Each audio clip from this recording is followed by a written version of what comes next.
ते आपण बोलतच माहिती घेऊया, म्हणजे तुम्हाला पण समजेल आणि मला पण बोलायला पुढे पुढे म्हणजे चांगलं वाटतं.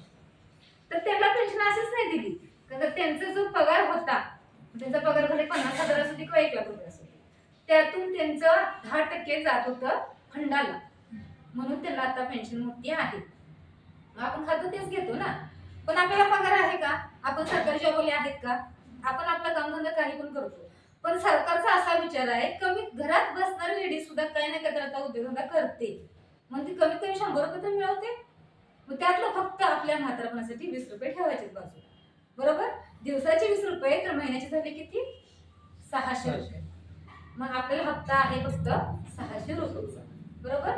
600 आपण सुरुवात केली तर आपण कितीही परत पुढे भरू शकतो, कमी जास्त आपल्याला जेवढी पेन्शन पाहिजे.